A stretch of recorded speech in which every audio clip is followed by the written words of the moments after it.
T20 का world cup हमारे लिए खत्म हो चुका है, दुनिया में जारी है। आज पाकिस्तान का मुकाबला था श्रीलंका से और मैच के नताइज के बाद पाकिस्तान अब वहां है जहां पाकिस्तान को गालिबन होना चाहिए था, यानी टूर्नामेंट से बाहर है। श्रीलंका से अब मैच जीत तो जरूर गए, मगर जिस तरह से जीते उसकी कोई जरूरत नहीं थी जीतने की। साहबजादा फरहान के लिए बहरहाल मैं एक जोरदार तालियां अपनी ऑडियंस को दूंगा। फखर जमान के लिए भी तालियां बजाना चाहता हूं, अबरार अहमद के लिए बजाना चाहता हूं। बात करेंगे और बाबर के लिए बताना चाहते हैं, आज बैठे उसकी तालियां बजाइए। बात करेंगे अपने टूर्नामेंट से आउट होने पर अपने खूबसूरत पैनल से। मेरे साथ मौजूद हैं पाकिस्तान के बॉलर कामिल मोहम्मद आमिर, उनके साथ मौजूद है पाकिस्तान के साबिक कप्तान, अफगानिस्तान के साबिक कोच, पाकिस्तान के करंट विकेट कीपर जनाब राशिद लतीफ, और इंतहाई भरे दिल के साथ बैठे हुए, खतरनाक मूड में बैठे हुए, कई कैप्टन्स को किया बर्बाद, अपने ख्यालात में आजाद, जनाब अहमद शहजाद।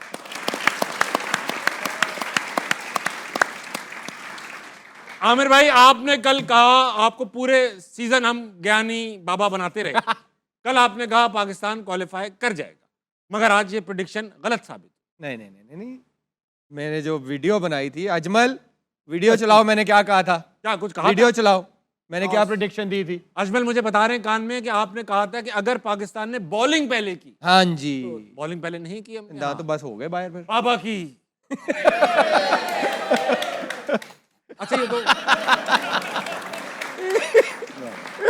बाबा आगे बाबा। अच्छा बाबा ये बताइए, आमिर भाई ये बताइए कि हम लोगों ने एक अच्छा स्टार्ट लिया। बैटिंग पहले की और बैटिंग करके ऐसा लगने लगा था जब बैटिंग हम कर रहे थे शुरू में, फरहान और फखर, के लग रहा था कि आपने गलत कहा है कि बॉलिंग बाद में पहले करनी चाहिए थी, बैटिंग ही करनी चाहिए थी, क्योंकि 11 के रन रेट से खेल रहे थे, 12 के रन रेट से। फिर ऐसा वक्त आया 182 पे कोई नहीं था और फिर 36 रन पे 8 विकेटें गिर गई।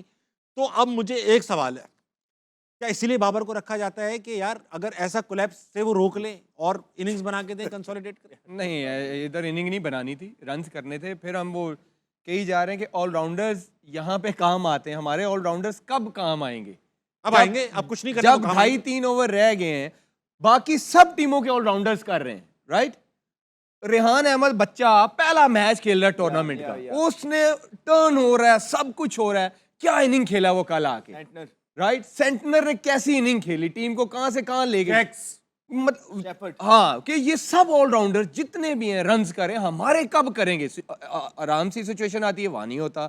अब ये थी कि डू एंड डाई मैच था कि यार कर दो आज 15-20 बॉलों पे कोई 35-40 प्रेशर भी नहीं था, नहीं किया। और ये पूरा टूर्नामेंट गया, पिछले 6 साल से कुछ नहीं हो रहा। ये आपने भी देखा है, हम भी बात करते हैं, लोग भी बात करते हैं।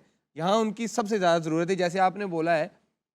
मैंने कल क्यों कहा था कि अगर पाकिस्तान पहले बारी करे, क्योंकि बॉलिंग में मुझे नहीं था कि हम इनको 150-160 पे, अगर हमने 170 किया या 200 किया तो हम इनको रोक सकते वो, और आपने देख भी लिया कि वो नहीं होना था। हाँ, अगर हम पहले बॉलिंग करते, थोड़ी ड्राई कंडीशंस होती, अगर 150-160 पे करते तो 13 ओवरों में हो सकता है, क्योंकि जिस तरह की श्रीलंका की बॉलिंग है और जिस तरह फरहान और फखर जिस खेले हैं, वो चांस था। हमारी बॉलिंग मुझे नहीं लगता था कि ये कर सकती है। और एक और चीज साबित हुई कि जिन 3 प्लेयरों का मैंने कल आपको बोला था वो खेले, फखर, नसीम और इब्रार। और आई थिंक आप सबको नजर आ गया होगा कि हम क्रिटिसाइज नहीं करते, हम सोल्यूशन के साथ बात कर रहे होते हैं कि फखर प्रूवन मैच विनर था, आपका इब्रार प्रूवन मैच विनर था, नसीम जो है वो जो वाहिद बॉलर था जो 140 पे कंसिस्टेंट करता है, आज वो खेले और डिफरेंस भी देख ले, टीम जीती है। ठीक है, क्वालिफाई नहीं किया, लेकिन रिजल्ट क्या आया? टीम जीती। अगर आपने शुरू से ये अगर कॉम्बिनेशन रखा होता तो शायद रिजल्ट्स कुछ और होते। मैं I still believe Ibrar England वाले मैच में होते, पाकिस्तान वो मैच जीत सकता था। फखर होते तब भी जीत सकता था। राशिद भाई एक बात बताइए, आज फखर को टॉप ऑर्डर पे देखकर, ओपनिंग देखकर आपको ये एहसास नहीं हुआ कि यार इस बंदे का नंबर चेंज करके कितनी नाइंसाफी की? आज सही मानों में जीतने के लिए गए थे, इसलिए आपने पूरा बैटिंग ऑर्डर अपने शिफ्ट कर दिया और प्लेयर चेंज किए अपने, क्योंकि आपको बस यहाँ से सेमीफाइनल में जाना था। तो यही चीज़, एक ऐसा प्लेयर जिसको आपने 3 मैच ड्रॉप किया, फिर 2 मैचेस आपने नंबर 5 पे खिलाया, फिर वापस लेके आए और आज जो इनिंग खेली 200 के स्ट्राइक रेट से खेला, वो तो 44 शायद बॉल खेली है, 84 रन किए हैं और पूरे गेम को लेके चला। और साहबजादा फरहान तो थ्रू आउट खेल ही रहे हैं, वो तो एक पहले नंबर के प्लेयर हैं और वर्ल्ड के इस वक्त सबसे ज़्यादा रन किए हैं और वो दोनों लेके चले। लेकिन बैटिंग ऑर्डर का कोई मसला इसलिए नहीं हुआ कोई आउट नहीं हुआ जब तक। हाँ उसके बाद इन्होंने बाहर से बैठ के दोबारा से बैटिंग ऑर्डर शुरू कर दिया है। नाफे तुम जाना, शादाब तुम जाना। इन देखिए ये कोचेस जो है ना, ये ही बर्बादी का सबब बने। कप्तान देखिए हम लोग को प्रॉब्लम क्या होती है, बैटिंग की होती है, बॉलिंग हमारी पूरी थी और आज हमारे सारे स्पेशलिस्ट आज ही खेल गए और 200 करवा दिए। तो इस कप्तान को वसीम अकरम देते हैं, वकार यूनुस देते हैं, शोएब अख्तर देते हैं, सकलन मुश्ताक देते हैं, मुरलीधरन देते हैं, शेन वॉर्न देते हैं, ये फिर भी हरवा के दे देंगे आपको। आपके पास क्या बॉलिंग नहीं थी आज? आपके पास अबरार था, आपके पास उस्मान तारिक था, आपके पास शादाब था, 16वें ओवर में बॉलिंग करने आ रहा है, 16वें ओवर में बॉल कर रहा है, रैया उससे पहले भी आया होगा। आपके पास नवाज था, आज नसीम भी खेला, आपके पास आज शाहीन भी खेला। 6 तो ये फ्रंट लाइन बॉलर हो गए आपके पास। सलमान अली आगा खुद कराते हैं बॉलर। एक ही ड्रॉप हुआ है ना, वो साइम अयूब था। इस बॉलिंग से पूरे वर्ल्ड कप में 200 खा गए आप। तो ब्लेम जाता है कैप्टनसी का, गेम अवेयरनेस का, किस वक्त किसको लेके आना। 4 ओवर आपने फास्ट बॉलर से करा दिए, वही विकेटें जो लेनी थी शुरू में लेनी थी आपको। 4 ओवर 1 ओवर कर लिया शायद। आपको नसीम को बैकअप पे रखना था कि जहाँ ज़रूरत पड़े तेज़ बॉलर की वहाँ पे हम करवाएंगे। अबरार से आपको आ जाना चाहिए, स्टार्ट में ही आ जाना चाहिए। ड्यू फैक्टर भी था 5वें ओवर में आके आउट बाद किया, फिर 7वें ओवर नहीं किया, 8वां ओवर आके फिर आउट किया। तो यही गेम होता है कि किस वक्त किसको लेके आना है। मेरे ख्याल से ये जो प्लानिंग की थी बैट्समैन ने, चलो आखिर में रन नहीं हुए, लेकिन 200 रन बहुत थे, बहुत रन थे। और प्रेशर जो था। बॉलिंग आपने 6 खिलाई थी, बॉलिंग ने आपको पूरा मैच ही साइड पे कर दिया। अहमद भाई, बिग मैच प्लेयर एक टर्म होती है जो क्रिकेट में इस्तेमाल की जाती है। कुछ खिलाड़ी होते हैं जो बड़े मैचों में परफॉर्म करते हैं। वसीम अकरम ऐसे खिलाड़ी थे। विराट कोहली दुनिया जानती है। Fakhar Zaman big match player हैं, हर बड़े मैच में, क्रूशल मैच में ज़रूरत के वक्त परफॉर्म करते हैं। Shoaib Akhtar big match player. हमारे यहाँ शाहीन की अगर मैं बात करूँगा, जिस दिन ज़रूरत होती है कि यार ये लड़का आज परफॉर्म कर दे, उसी दिन वो इतना ज़्यादा पिट जाते हैं। तो क्या ये टेम्परामेंट का मसला है, कोचिंग का मसला है, या सिंपली बिग मैच प्लेयर ही नहीं है? देखिए कितनी बातें ये 4-5 प्लेयर्स पे हो गई हैं जो पिछले 8-9 वर्ल्ड कप खेले हैं, सब कुछ बता दिया कि सारी दुनिया बैठ के कह रही है कि जब इंजरी से ये वापस आए हैं, he is not a same bowler even though he is trying. कल परसों रऊफ भाई आए हुए थे, उन्होंने सारे आपको मैकेनिक्स भी बता दिए कि इनके बायो मैकेनिक्स ही हिल गए हुए हैं। ये जहाँ बॉल करना चाहते हैं वहाँ बॉल नहीं होते, और जहाँ जिस तरह आज पिछले मैच में प्रेशर कम था, उनको आउट मिल गए, आज उनसे विकेटें चाहिए थी, 50 खा गए यार वो। हाँ यार, मतलब ये मामूल की बात है। 50 खा गया मतलब प्रीमियर बॉलर हमारा। वहाब रियाज को जब 50 होता था ना, तो 3-4 दिन यही बातें चलती रहती थी कि यार उसको 50 हो गया। सही बात है। वहाब भी कहता होगा कि यार ये तो मामूल की बात है, हमें 50 होता था, तुम ऐसे कहते थे, वो शाहीन को, नसीम को, इनको तो रोज 50 हो जाता है। फिर वो बात, और आज वो प्लेइंग 11, मैंने आपको पहले भी बोला था कि आप इस टीम के साथ भी जो है अच्छी रिजल्ट प्रोड्यूस कर सकते हैं, बशर्त आप अच्छी टीम प्लेइंग 11 अंदर उतारें। आज आपने चेंजेस किए हैं, आप देखें कि डिफरेंस नजर आया आपको। फखर जमान प्रूवन आपका ऊपर था, आप उसको लेके गए। आमिर पहले दिन से कह रहा है कि आप लेके आए, उसने परफॉर्म किया है। अबरार को आप लेके आए, पहली बॉल पे ही उसने जो है ना आउट करके दे दिया आपको मैच के अंदर, वो लेके आ गया। नसीम शाह ने फास्ट बॉलर्स में सबसे अच्छी बॉलिंग की है। इन शॉर्ट ये है कि यानी कि आप सिर्फ अपने कुछ लोगों को एडजस्ट करने के चक्करों में आपने प्लेइंग 11 का जो है ना तितर बितर करके रख दी।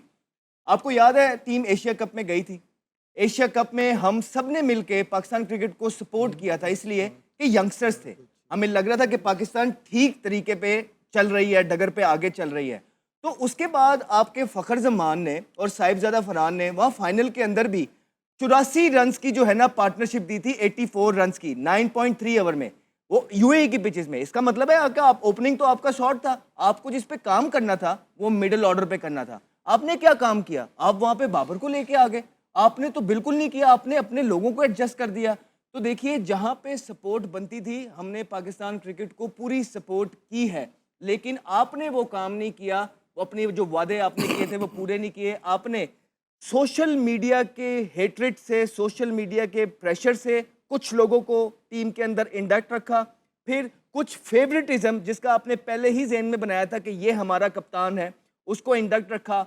आज तीसरा मैच हो गया, भारत के मैच में भी जब इनको 17 पड़ा, वहाँ से मैच जो है ना हमारे हाथ से स्लिप हो गया।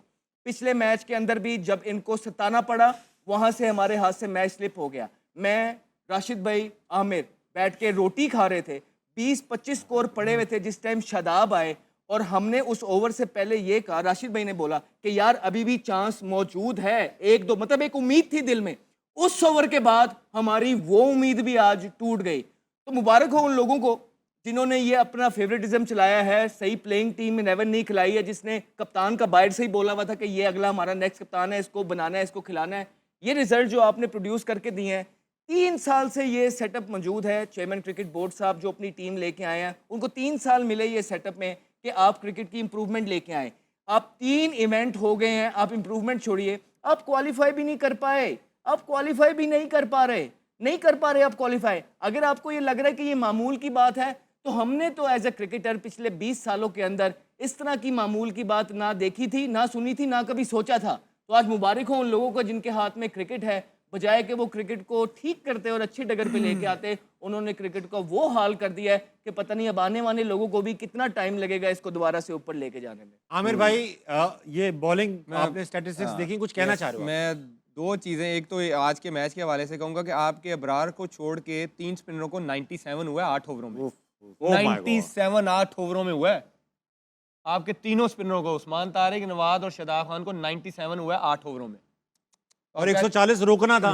तो 2 ओवरों में आज देखें 33 हुआ है, फिर 17 रन की एवरेज से शादाब को स्कोर हुए हैं। और उस्मान का एक प्रॉब्लम है। हाँ, वो बताएं। उस्मान को रन्स क्यों होंगे अब? क्योंकि अब वो इंटरनेशनल क्रिकेट में आया, अब वो एक्सपोज होना शुरू होगा। वो मैं बताता हूँ क्यों। एक और बता रहे हो आप? एक और? क्योंकि वो बॉल पेस से नहीं करता, उसको पता है कि पेस करूंगा तो मेरा, क्योंकि तेज करने के लिए आपको यहां से बॉल करना पड़ेगा और उसका आर्म होगा बेंड।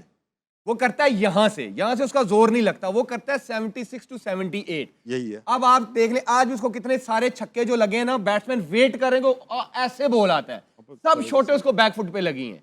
तो इंटरनेशनल क्रिकेट, मैंने आपको उस दिन भी अभिषेक के बारे में मैंने क्यों कहा था साइम के, क्योंकि यूं एक्सपोज करती है आपको, वो फौरन पकड़ते हैं आपको, अच्छा यार हमने इसको कैसे। उस्मान को वही फंसेगा बैट्समैन जो यहां आके खेलेगा, लंच पहले हाँ, जो यहां पे रहेगा वो उस्मान को हर ओवर में 2 छक्के मारेगा। अब ये बात इसने ठीक की है, मैं इसकी बात से एग्री कर रहा हूँ कि जब आप इंटरनेशनल क्रिकेट खेलते हैं तो लोग आपको समझते हैं, लेकिन वो इनएक्सपीरियंस है अभी इंटरनेशनल क्रिकेट के अंदर। You can expect from him कि उनका वर्ल्ड कप में पहला था, ही डज रीजनेबली वेल। आप ज्यादा गुस्सा आपको तब चढ़ता है कि जब आप 8-8 इवेंट खेल गए हो, जिस तरह हमारे बाकियों के प्लेयर खेल गए हुए हैं। उनसे अकाउंटेबिलिटी होनी चाहिए कि चलो तारिक जो है वो प्रेशर में, ठीक है, टीमें उन्होंने पकड़ ली, अच्छा खेले। आज फिर से देखें शादाब को 2 ओवरों में 33 हुआ है, आज फिर से देखें शाहीन अफरीदी को 48 हो गया है, आज फिर से आप वही सारे। तो बाबर को आज आपने सिर्फ एक्स किया है, आप देखें आपको उसके रिजल्ट मिले हैं। फखर को आप ऊपर लेके गए हैं, आपको रिजल्ट मिले हैं। यही चीज़ें हम आपको बता रहे हैं कि ये कौन है जो सारी प्लानिंग कर रहा है, उसको बुलाया जाए, उसको पूछा जाए कि क्या इंप्रूवमेंट है और क्या रिजल्ट पेश कर रहे हैं। बोलना चाहते तो बोल लें, बोल लें। देखिए अहमद ने जिन प्लेयरों का, तो हम भी कब से कह रहे हैं कि यार ये 6 इवेंट्स खेल गया, 8। देखिए प्लेयरों का मैं फिर कहूँगा, यहाँ पे कसूर प्लेयर का नहीं है। प्लेयर ने गन पॉइंट पे नहीं कहा कि मुझे टीम में रखो, राइट? सवाल उनसे करें जो इनको बार बार सिलेक्ट करते हैं। मैं आपको एग्जांपल देता हूँ, लोग कहेंगे अपनी कह रहा है, अमेरिका वाला वर्ल्ड कप, बिल्कुल मैं हाईएस्ट विकेट टेकर था, राइट? बार हो गया, बेस्ट इकोनॉमी थी पाकिस्तान की तरफ से, राइट? एक मैन ऑफ द मैच था इंडिया वाले में, इंपैक्टफुल परफॉर्मेंसेस थी, जहां पंत जो है 160 करवा रहा था, मैंने आते ही उसको आउट किया, जडेजा को आउट किया। अगले मैच में मैन ऑफ द मैच हुआ, उससे अगले मैच में 4 ओवर 13-2। उसके बाद मेरे से किसी ने राब्ता नहीं कहा, हाँ इसको बाहर करते हैं। भाई जिनको 6-6 वर्ल्ड कप दे दिए ना, उन पे अब आप एक्शन लो, कि जिनकी परफॉर्मेंसेस भी नहीं है उन पे आप एक्शन लो। आप ये आपसे सवाल में, प्लेयरों को मैं नहीं कह रहा, ये बात उनसे है कि जो इनको फिर बार बार ले आते हैं विदाउट परफॉर्मेंस, ले आते हैं और फिर वो उनके कहते हैं यार इस पे क्यों क्रिटिसिज्म हो रहा है, ये टीवियों पे बैठ के बोलते हैं। अब ये जो इनको सिलेक्ट करते हैं, मुझे लगता है इनकी गर्दन पकड़नी चाहिए, क्योंकि ये लेके आते हैं इनको बार बार। तो वो जो सेटअप है 3 साल का सेटअप हो गया, राइट? 3 साल में वही लोग लेके आए। फॉर एग्जांपल चेयरमैन साहब आ गए, चेयरमैन साहब उसके बाद ताबिश को लेके आए, मुझे लेके आए, फलाना। तो अगर इंप्रूवमेंट नहीं आ रही तो नाउ इट्स टाइम कि ये 6-7 प्लेयर नहीं, सिर्फ वो सेटअप भी जो आपका है उसको भी तब्दील करें, पूरे का पूरा फेस बदलना है। हम ये नहीं कहते कि आप पूरा जो है ना निज़ाम बदल दें, नहीं, लेकिन एटलीस्ट जो आपके मशवरे दे रहे हैं, आपको क्रिकेटिंग मशवरे दे रहे हैं, कि जिनके कहने पे आप लोगों को हायर कर रहे हैं, जिनके कहने पे आप लोगों को निकाल रहे हैं, जिनके कहने पे आप क्रिकेट को रन कर रहे हैं, नाउ इट्स टाइम कि change them with the players. Otherwise अगर आप फिर से 1-2 ताबिश को निकाल के या फॉर एग्जांपल शाहीन को निकाल के, बाबर को निकाल के, कोई डिफरेंस नहीं आएगा। आपको सोच बदलनी पड़ेगी। ये सोच जो आप चेयरमैन साहब ऊपर से लेके आ रहे हैं वो गलत है। और हम यही कर सकते हैं ना यहाँ बैठ के कि चेयरमैन साहब को बता सकते हैं कि सर ये हो रहा है। हम आज भी आप पे तनकीद नहीं कर रहे, हालांकि घर के बड़े आप ही हैं, बनती आप पे है, लेकिन कहीं ना कहीं हमें ये लगता है कि आप करना चाहते हैं, जिसकी वजह से हम नहीं कर रहे। तो मेरे ख्याल से अब हमारी भी बस हो गई है। अगर अब आपने चेयरमैन क्रिकेट साहब ने अगर ये जो अपनी टीम लेके आए हैं उसमें तब्दीली ना लेके आए, ठीक है, और उसके बाद ये जो 5-6 लड़के हैं जिनको बेतहाशा वर्ल्ड कप मिल गए हैं, इनमें इन्होंने तब्दीलियां ना की, तो फिर मैं आपको डंके की चोट पे कह रहा हूँ, कल को जो होना है हो जाए। हमसे उम्मीद ना कीजिएगा कि हम एक भी दिन आपकी क्रिकेट टीम को या आपके डिसीजन को सपोर्ट करेंगे। हम जब भी आएंगे आप पे तनकीद करेंगे।